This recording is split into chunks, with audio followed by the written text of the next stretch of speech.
하나님의 말씀은 신약 성경 마가복음 1장 12절 13절입니다.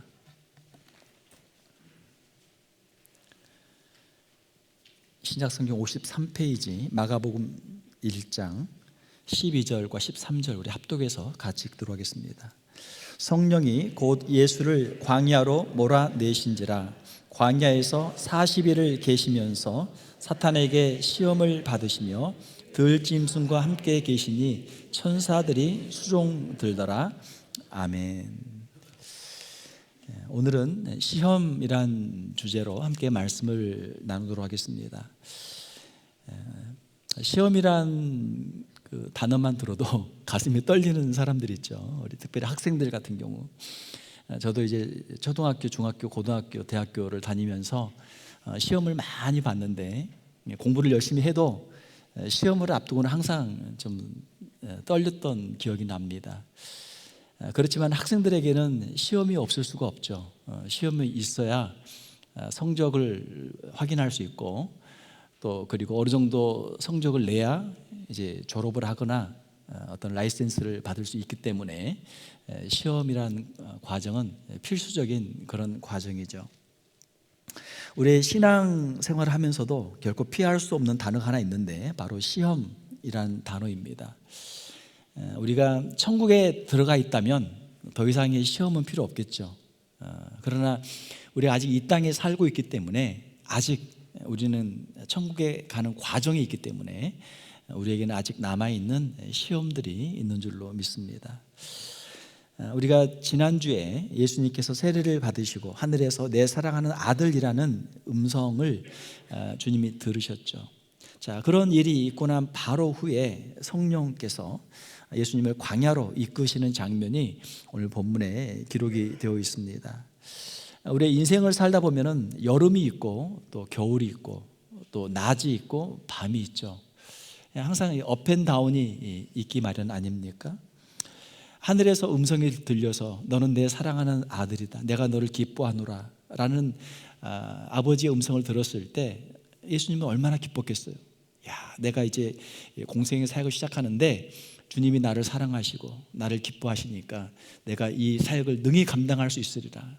내 앞에는 꽃길이 활짝 열리겠구나, 이렇게 생각할 수도 있겠죠. 자, 우리의 인생에도 그럴 때가 있죠.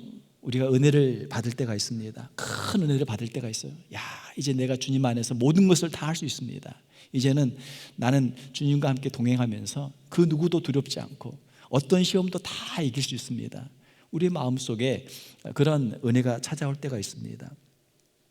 자, 우리 인생에도 은혜 뒤에 시험이 찾아올 때가 있죠. 자, 예수님께서는 요단강에서 세례를 받으시고 요단강이 이렇게 있고 북쪽에서 남쪽으로 흐르고 요단강 서쪽에 여기에 유대 광야가 있습니다. 그리고 유대 광야를 쭉 올라가면 이제 유대 산지가 나오죠. 유대 산지에 예루살렘이 있죠. 본문 말씀에 보게 되면은 성령이 곧 예수를 광야로 몰아내신지라. 자, 성령께서 예수님을 이 광야로 이끌어 가신 것이죠. 이 광야라고 하는 곳, 여기는 이제 유대 광야죠. 유대 광야는 황량한 곳이고 척박한 곳이고, 광야 사진 나옵니까? 네, 유대 광야. 네, 유대 광야가 이렇게 생겼어요. 네, 유대 광야가 그래서 그냥 이렇게 평평한 사막이나 평지가 아니라 이렇게 산지로 되어 있어요. 그리고 거기에 이제 바위들이 있고 산들인데 이제 거의 뭐 민둥산이라고 봐야 되겠죠. 거기에 바위가 있는 그런 구릉지대라고 할 수 있겠습니다. 이게 이제 유대 광야예요. 예수님께서 저기에서 40일 동안 계신 것입니다. 저기는 나무도 없고 저기는 물도 없고 저기는 먹을 것도 없어요. 저기에는 사람도 살지 않습니다. 광야에서 40일을 계시면서 사탄에게 시험을 받으시며 이렇게 되어 있습니다. 자, 그 광야에서 40일 동안을 계신 거예요. 40이라고 하는 숫자는 이제 고난의 숫자죠. 광야에서 40 하게 되면 우리가 생각나는 그런 사건이 있죠. 이스라엘 백성들이 출애굽을 한 후에 광야에서 40년간을 그들이 지냈던 일들이 있었습니다. 그 40년의 시간이라고 하는 것은 하나님께서 이스라엘 백성들을 테스트하는 시간이죠. 연단하는 시간이죠. 그들의 마음이 어떠한지를 하나님께서 알아보시는 시간이죠. 이스라엘 백성들은 광야에서 40년 동안 결국 하나님의 테스트를 통과하지 못했죠. 그들은 불신앙과 불순종으로 결국 광야에서 멸망하게 되었고, 그들의 자손들인 이세들이 이제 가나안에 들어가게 되었던 것이죠. 예수님이 이 땅에 오신 목적은 우리 가운데 구원 사역을 이루시는 것이죠. 자, 그래서 예수님의 이 광야 이 사역이라고 하는 것은 크게 두 가지의 의미가 있는데, 첫 번째로는 실패한 아담, 불순종으로 말미암아 실패했던 아담을 두 번째 아담으로 오신 예수님께서 이 사역을 통해서 다시 회복시키시는 두 번째 아담으로서의 사역이 있는 것이고, 또한 이스라엘 백성들이 광야에서 실패했던, 하나님 앞에서 불순종으로 실패했던 그 광야의 시간이라고 하는 것들을 예수님께서 광야 40일의 시간을 통해서 하나님 앞에 온전한 순종, 말씀으로 승리하는 그 순종을 통해서 우리 안에서 메시아의 사역을 회복하는 그러한 사역들이 이 안에 들어있는 것이죠. 사탄은 인류를 시험하죠. 하나님을 떠나도록 시험하죠. 하나님의 말씀을 떠나도록 시험하죠. 유혹하죠. 그러나 예수님께서는 광야에서 40일 동안 금식하고 기도하는 가운데 하나님의 말씀을 붙잡고 사탄의 유혹을 물리치신 장면이 이 본문에 기록이 되어 있습니다. 자, 40일을 계시면서 이렇게 되어 있는데, 우리 마가복음에서는 이제 간단하게 되어 있지만 병행 구절인 마태복음 4장과 누가복음 4장을 보게 되면은 좀 더 자세하게 나와 있죠. 40일 동안 금식하신 거죠.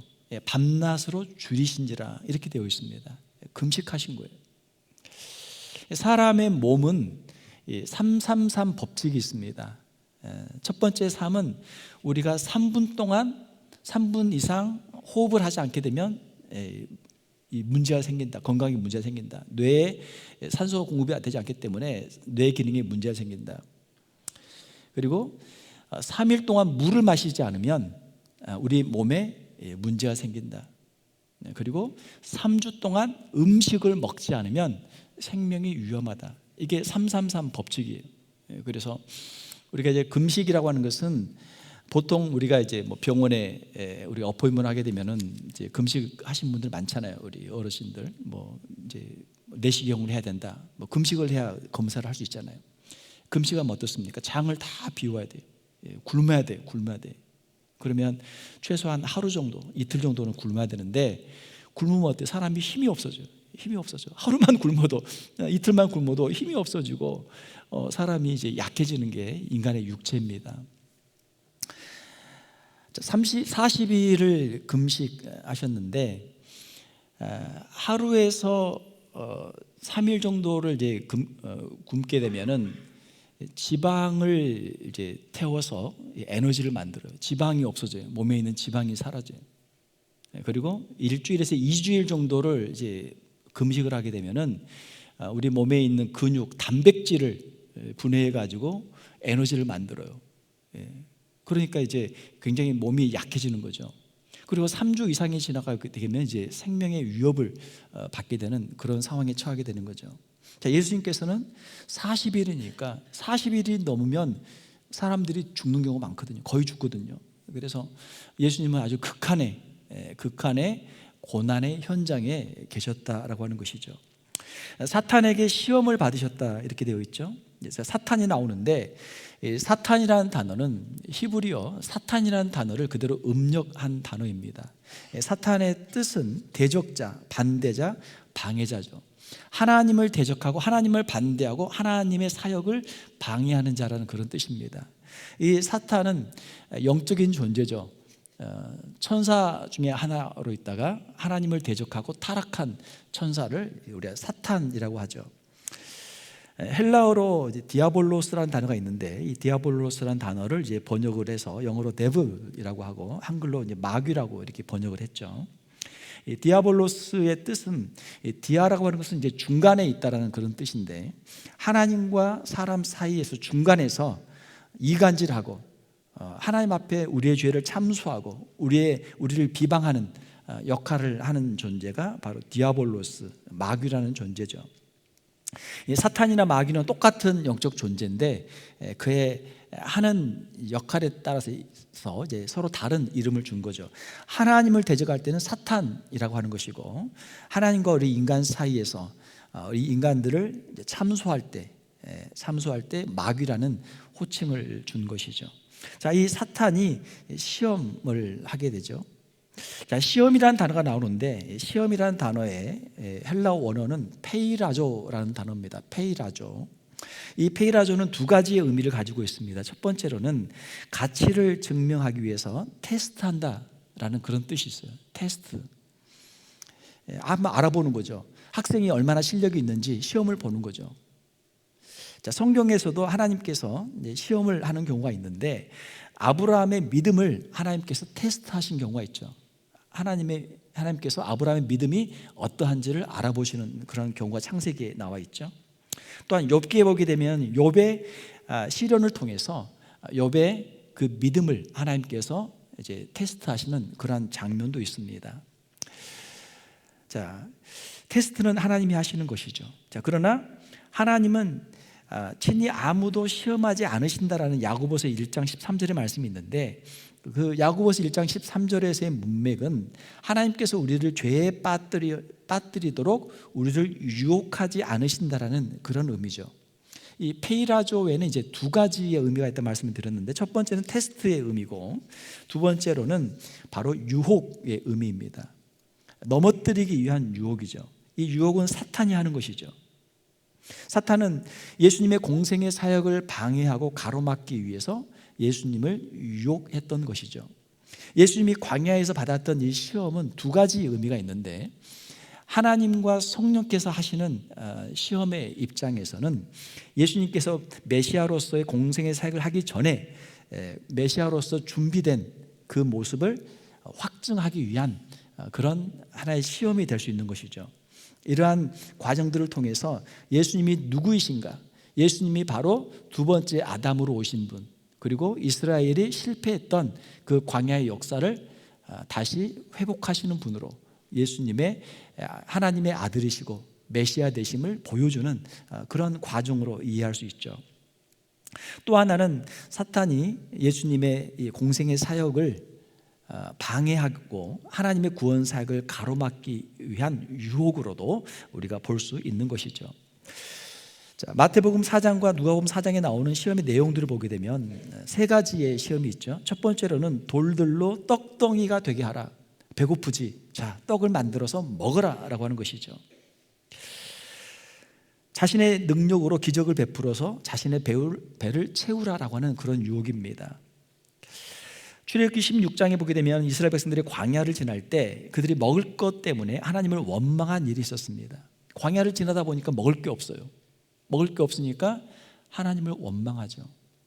자, 그런데 예수님께서는 어떻게 하셨습니까? 예수님께서는 신명기 8장 3절의 말씀을 인용하셔서 사람이 떡으로만 살 것이 아니요 하나님의 입으로 나오는 모든 말씀으로 살 것이라 라고 말씀하시면서 사탄의 유혹을 물리치셨죠. 예. 우리의 육신의 생명이, 육신의 양식이 아무리 귀해도 하나님의 말씀이 더 귀하다, 하나님의 말씀이 더 우선순위를 가지고 있다라고 하는 것이죠. 우리가 창조의 원리를 보게 되면 하나님께서 우리 인간을 창조하실 때 어떻습니까? 하나님께서 우리에게 영을 불어주시고 우리가 산 영이 되죠. 인간은 영과 육체가 있어요. 그런데 영혼이 우리에게 더 중요한 것이죠. 너희는 먹을 양식을 위해 살지 말고 썩을 양식을 위해 살지 말고 영원토록 있는 양식을 위해 살아라. 우리 주님의 말씀이죠. 두 번째 유혹은 성전 꼭대기에서 뛰어내리라라는 것입니다. 하나님께서 천사들을 보내서 너를 받아주실 걸 한번 테스트를 해봐라, 시험해봐라, 그런 내용이죠. 출애굽기 17장에 보게 되면 이스라엘 백성들이 광야에서 마사에서 물이 없어서 하나님을 시험하고 하나님 앞에서 그들이 책망을 받는 모습들이 있습니다. 광야를 지나다 보니까 양식이 없는 것뿐만이 아니라 물도 없어요. 그래서 이스라엘 백성들이 금방 하나님을 원망하죠. 그리고 하나님은 우리 가운데 계신가 안 계신가 서로 다투면서 하나님을 시험할 때가 있었습니다. 하나님께서는 이스라엘 백성들의 이러한 불신앙을 보시고 그들을 책망하셨던 것이죠. 예수님은 사탄의 이러한 유혹에 대해서 신명기 6장 16절의 말씀을 가지고 주 너희 하나님을 시험하지 말라라고 말씀을 하셨습니다. 하나님을 시험하지 말라, 하나님을 신뢰하라 라고 하는 것이죠. 우리가 신앙의 길을 가다 보면 때로는 의심이 들 때가 있어요. 내 인생을 내가 이렇게 살아가는데 과연 하나님이 정말 계시는가? 하나님이 정말 계시다면 내가 이럴 수가 있는가? 하나님이 정말 나와 함께 하시는가? 그러면 내가 왜 지금 이런 상태에 있을까? 하나님께서 우리와 함께 하시는 것을 우리가 의심할 때가 있어요. 자, 예수님께서는 주 너희 하나님을 시험하지 말라. 시험하지 말라. 자, 우리가 어떠한 형편과 환경 가운데 있을지라도 하나님께서는 우리와 함께 동행하고 계시는 줄로 믿습니다. 그것을 신뢰하라는 거죠. 세 번째로는 사탄의 유혹은 내게 절하면 천하 만국을 주겠다라는 그런 유혹이었죠. 천하의 영광을 보여줍니다. 그리고 내게 절하면 이걸 다 너에게 주겠다. 사탄의 의도는 십자가라는 고난의 길 대신에 사탄과의 타협을 통해서 쉽고 빠른 방법으로 세상을 얻으라라는 것이죠. 지름길의 유혹이죠. 예수님의 응답은 신명기 6장 13절의 말씀을 가지고 사탄아 물러가라, 주 너희 하나님께 경배하고 다만 그를 섬기라 라고 말씀하고 있죠. 이스라엘 백성들은 출애굽기 32장에 보게 되면 시내산 아래에서 모세가 시내산에 올라가서 아직 내려오지 않을 때 기다리다가 그들이 금송아지로 우상을 만들게 되죠. 모세를 기다리다가 지쳐서 모세가 내려오지 않으니까 자, 그러면 우리가 빨리 우리가 신을 만들어서 우리가 섬기자. 금송아지 우상을 만들었어요. 예수님은 하나님만 경배하라. 우상을 섬기지 마라. 그 누구도 다른 신을 섬기지 마라. 오직 하나님만 섬기라. 이것이 주님의 말씀이었죠. 예수님께서는 신명기에 나와 있는 말씀을 가지고 사탄의 모든 유혹을 다 물리치셨습니다. 자, 오늘 우리는 예수님께서 광야에서 유혹을 받으시고 이기시는 모습을 우리가 함께 보았는데 우리의 일상에서 우리도 이러한 유혹들을 받게 되는 것을 우리가 보게 됩니다. 자, 그러면 우리 성도들은 어떻게 유혹을 이길 수 있습니까? 첫 번째로 우리 성도들은 하나님의 말씀을 통해서 사탄의 유혹을 이길 수 있는 줄 믿습니다. 예수님께서는 신명기 말씀을 암송하고 계시다가 사탄이 유혹할 때마다 그 말씀으로, 적합한 말씀으로 사탄을 물리치셨죠.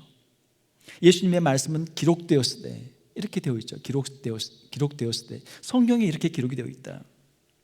자, 우리가 세상을 살아가면서 어떤 중요한 선택의 기로에 설 때가 있습니다. 판단하고 선택을 해야 돼요. 그러면 우리의 판단의 기준은 어디에 있습니까? 내 생각, 내 기분, 내 감정, 주변의 환경, 사람들의 이야기, 그런 것들을 가지고 우리가 판단할 수도 있죠. 자, 문제는 우리의 생각이나 우리의 감정이나 주위의 환경이나 다른 사람들의 이야기는 계속해서 바뀐다는 거예요. 이 사람 말 들으면 이렇게 해야 될 것 같고 다른 사람 말 들으면 또 다르게 해야 될 것 같아요. 누구 말을 들어야 됩니까? 그걸 우리가 알기가 어렵죠. 예수님은 기록되었을 때 이미 기록되어 있는, 객관적으로 기록되어 있는 하나님의 말씀을 가지고 사탄의 유혹을 물리치신 줄로 믿습니다. 예. 우리의 주관적인 생각이나 다른 사람들의 의견이 아니라 이미 기록되어 있는 하나님의 객관적인 영원한 말씀을 통해서 사탄의 유혹을 물리치셨다는 것이죠. 에베소서 6장 17절에 성령의 검으로 하나님의 말씀을 소개하고 있습니다. 영적 전쟁에서 승리할 수 있는 무기, 공격용 무기는 말씀이에요. 사랑하는 성도 여러분, 말씀을 귀하게 여기고 말씀을 가까이 하는 우리 성도들이 되시기를 주님의 이름으로 축원합니다. 예수님은 어릴 때부터 이 율법의 교육을 받으셨고 특별히 이 신명기의 말씀을 암송하고 계셨어요. 그래서 말씀으로 물리칠 수가 있었던 것이죠. 우리에게도 여러 가지 유혹이 올 때가 있습니다. 여러분은 어떤 약점들을 가지고 있습니까? 마음속에 어떤 분노가 쉽게 일어나는 사람들이 있죠. 어떤 성적인 유혹을 받는 사람들이 있죠. 남들과 비교하고 시기하고 질투를 하는 사람들이 있죠. 물질적인 탐욕, 욕심을 받는 사람들이 있죠. 또 우리 마음속에 여러 가지 어떤 두려움, 공포가 찾아올 때가 있죠. 여러 가지 사탄이 우리를 공격하는 다양한 무기들이 있는데 각자 사람마다 그 약한 부분들이 있어요. 그 약한 부분들을 가지고 사탄이 집중적으로 공격을 하는 것이죠. 자신이 약한 부분이 있다면 자신의 약한 부분을 방어할 수 있는 성경 말씀을 암송하는 것이 우리가 영적인 전쟁에서 승리하는 아주 좋은 비결이 되는 것이죠. 유혹이 올 때 하나님의 말씀을 우리의 입 밖으로 우리가 선포하는 거죠. 예수님께서 말씀하셨던 것처럼 말씀을 우리 가지고 선포하는 거예요. 만약 우리의 마음속에 남들과 비교하면서 하나님은 왜 저 사람은 복을 주고 나는 안 줄까? 저 사람은 잘 된다 왜 나는 안 될까? 하나님, 나는 왜 인생이 이렇게 힘들고 어렵고 나는 부족하고 나는 이렇게 참 어렵습니까? 하나님, 나를 미워하는 거 아닙니까? 만약 우리의 마음속에 그런 불평하는 마음이 찾아올 때 어떻게 하면 좋겠어요? 여호와는 나의 목자시니 내게 부족함이 없으리로다. 내가 부족하다, 나에게 없다, 하나님이 나를 미워한다, 하나님 나를 싫어한다, 하나님 나에게 주지 않는다라고 말하는 것은 누구의 이야기예요? 사탄의 이야기예요. 사탄이 우리에게 그걸 속삭인단 말이에요. 그걸 우리의 마음속에 우리가 받아들이고 거기에 우리가 설득이 되고 그걸 우리가 되뇌이고 우리의 입으로 말하게 되면 우리가 사탄의 유혹에 넘어간 거예요. 사탄의 포로가 된 거예요. 자, 그러나 그런 생각이 찾아올 때 하나님의 말씀을 가지고 아무리 사탄이 그런 생각을 줘도 다른 사람들이 이야기를 해도 아니야, 여호와는 나의 목자시니 내게 부족함이 없어 라고 우리가 고백할 수 있다면 우리가 이 영적인 싸움에서 승리할 수가 있는 것이죠. 사람들이 또 유혹합니다. 어떤 환경이 유혹을 해요. 야, 보는 사람 아무도 없어. 아무도 없어. 너하고 나하고 둘밖에 없어. 아무도 없어. 괜찮아, 괜찮아. 이번 한번 그냥 딱 지나가면 돼. 보는 사람 아무도 없어. 아무 일도 안 일어날 거야. 이때 창세기 39장 9절 요셉이 했던 고백을 하면 좋겠죠. 그런즉 내가 어찌 이 큰 악을 행하여 하나님께 죄를 지으리까? 보는 사람은 없어요. 괜찮아. 보는 사람은 없어. 내가 이거 해도 아무도 보는 사람은 없어. 괜찮아. 그러나 하나님이 보고 계십니다. 그러면 우리가 죄를 지을 수 없는 것이죠. 욥기를 읽다가 참 많은 이제 은혜를 받았는데 제가 욥기 31장 1절을 읽다가 참 욥이 이런 고백을 다 했구나. 참 재미있는 고백이 있어요. 내가 내 눈과 약속하였으니 어찌 처녀에게 주목하랴. 아내가 있으니까 나는 처녀들을 안 보기로 자기 눈하고 자기가 약속을 커버네트를 맺은 거예요. 내가 그렇게 하지 않으면 어떻게 하나님께 내가 복을 받겠느냐. 그 욥의 고백이거든요. 돈을 사랑함이 일만하게 뿌리가 되나니. 디모데전서 6장 10절이죠. 우리가 돈의 유혹을 받을 때가 많아요. 물론 우리가 열심히 일해서 정직하게 성실하게 일해서 돈을 받으면 그건 정당한 노동의 대가죠. 하나님의 복이죠. 그러나 우리가 불의한, 내 것이 아닌 불의한 것을 내가 가지면 어떻게 해요? 그건 돈이 독이 되잖아요. 축복이 아니라 저주가 되잖아요.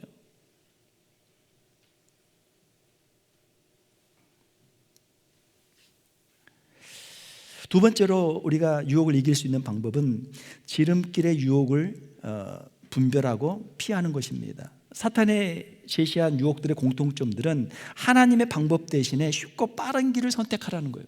우리 한국 사람들을 빠른 거 좋아하죠. 빨리빨리 좋아하죠. 일이 더뎌요. 일을 하려면 이 시공 과정이 일이 굉장히 많아. 한 10가지 시공 과정을 다 하나하나 단계를 다 밟아야 돼요. 그러면 성질 급한 사람 어떻게 해요? 하나씩 다 못하니까, 하기 싫으니까 어떻게 해요? 빼버리고 그냥 중간에 몇 개만 한단 말이에요. 그럼 어떻게 됩니까? 부실공사가 돼요. 부실공사가 돼요. 힘들어도 하나하나 다 해야만 이것이 튼튼하고 안전한 공사가 될 수 있는 것이죠.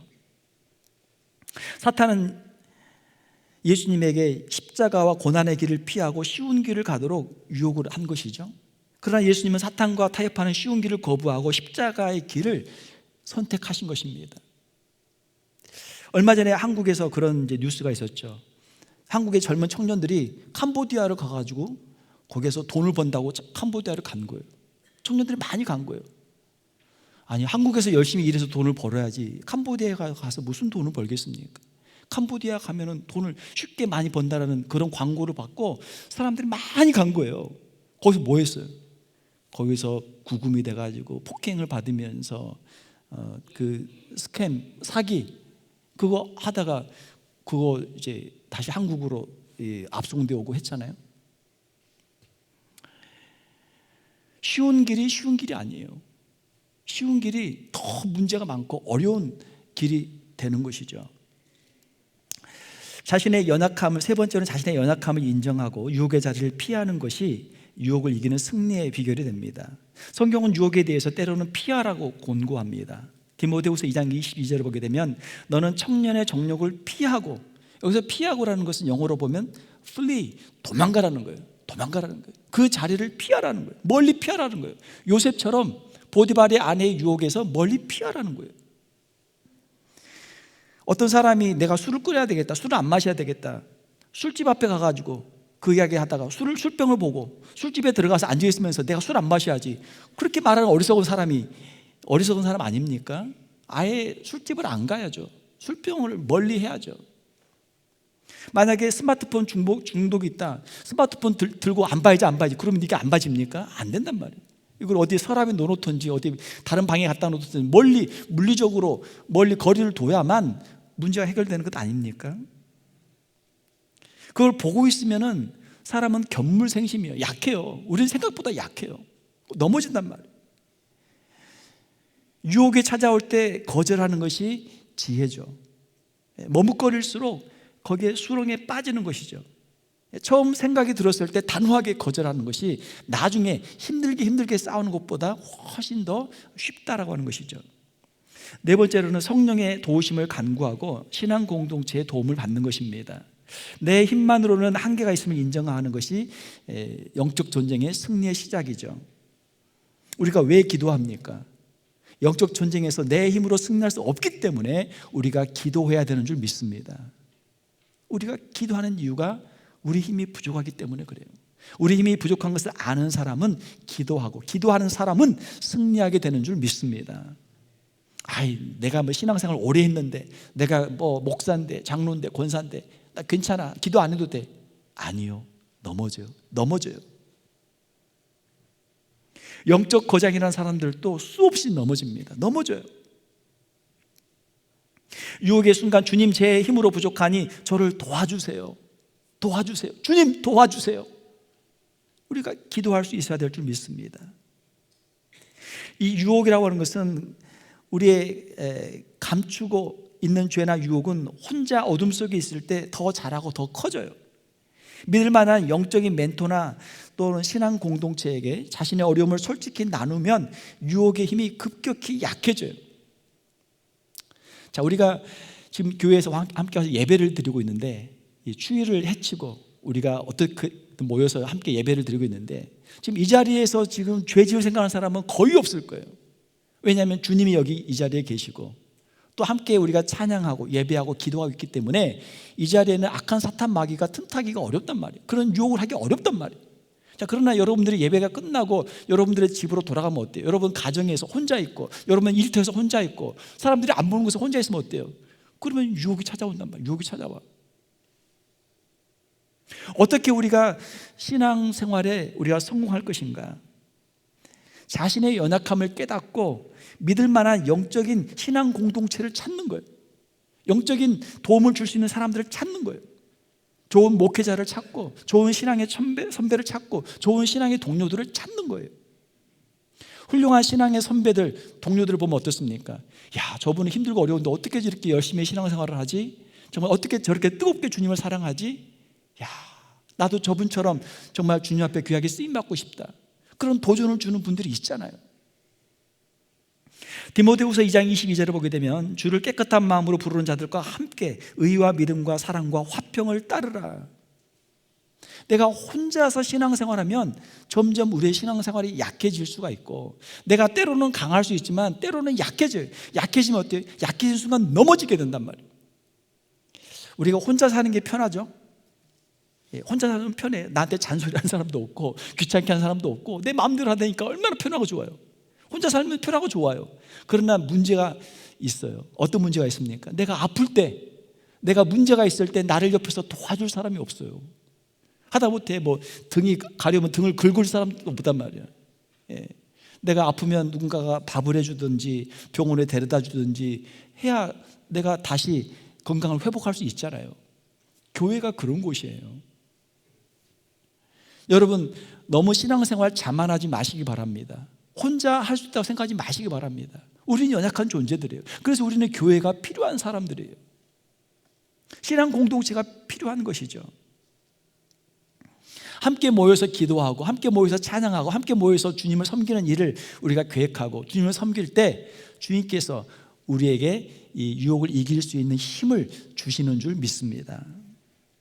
자, 큰 세 번째로 시험을 이기는 자에게 주시는 위로와 상급을 보도록 하겠습니다. 13절 하반절에 보게 되면 들짐승과 함께 계시니 천사들이 수종들더라, 이런 말씀이 있습니다. 자, 유대 광야는 이제 위험한 곳이죠. 보면은 아주 척박하고 외로운 곳인데 그럼에도 불구하고 거기에 또 들짐승들이 있어요. 유대 광야에 사는 들짐승들은 시리아 표범, 줄무늬 하이에나, 아라비아 늑대, 자칼 또는 이제 독사, 또 전갈 같은 곤충들이 있다라고 합니다. 아주 위험한 곳이에요.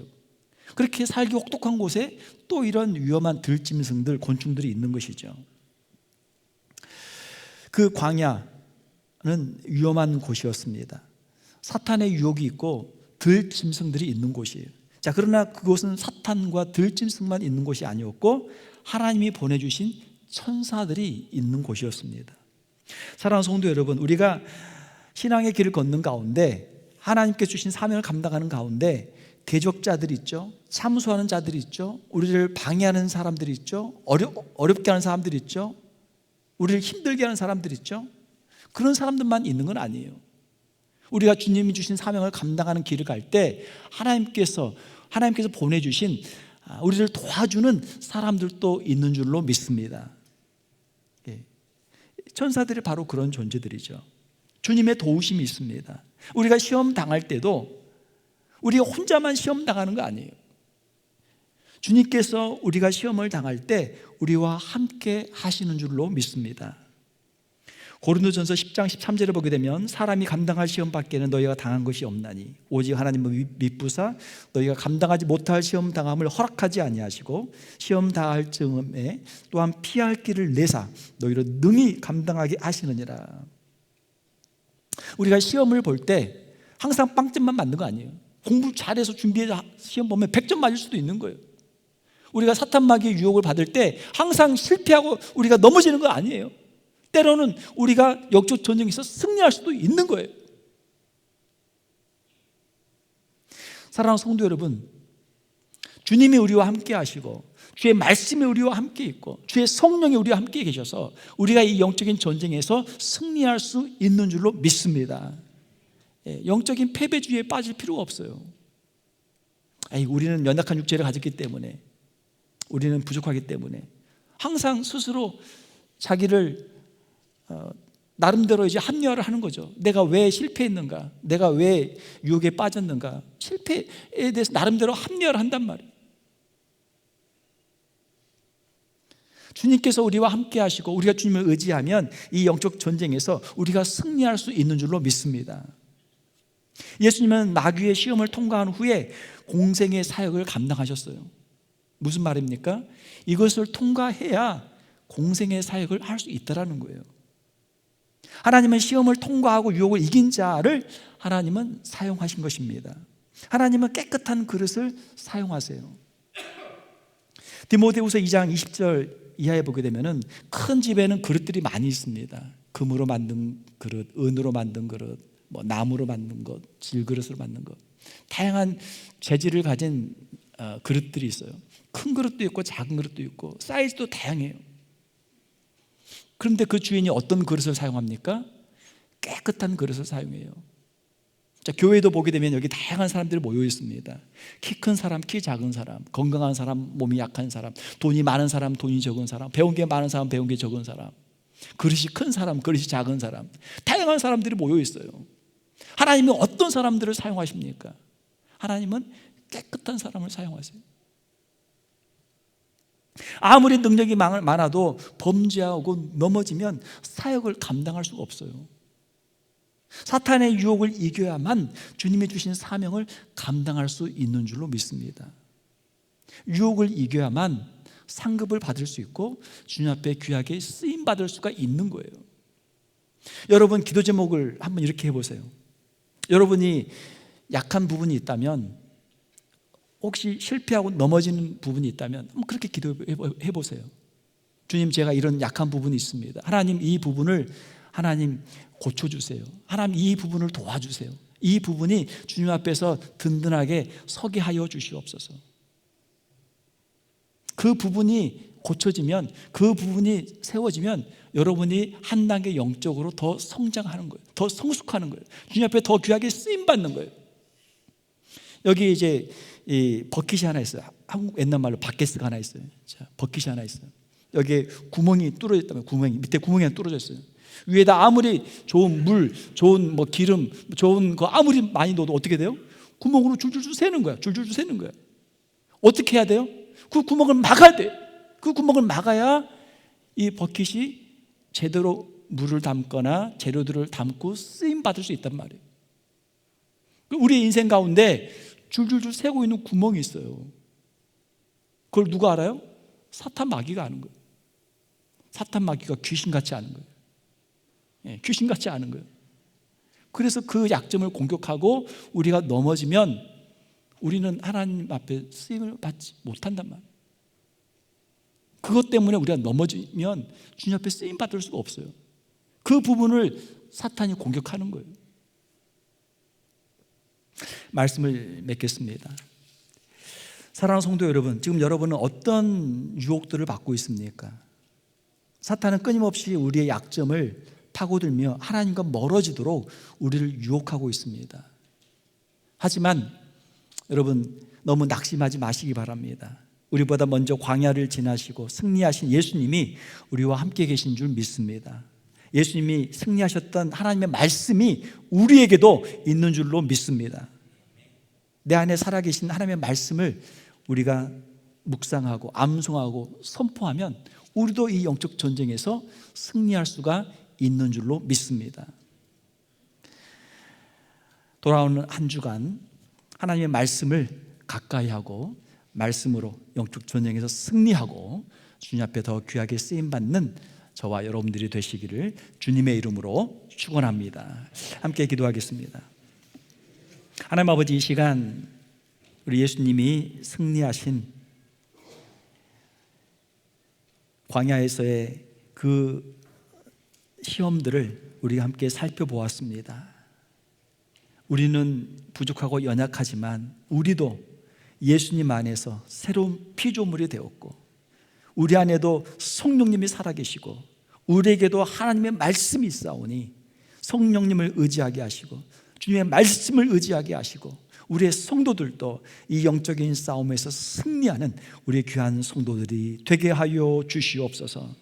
혹시라도 지난날 과거에 실패했던 연약한 모습들이 있거든 주님 앞에 엎드려 기도하게 하시고 회개하게 하시고 다시 한번 주님이 주시는 새로운 힘과 능력으로 다시 한번 주님 앞에 일어설 수 있는, 주님 앞에 귀하게 쓰임 받을 수 있는 우리 귀한 성도들이 되게 하여 주시옵소서.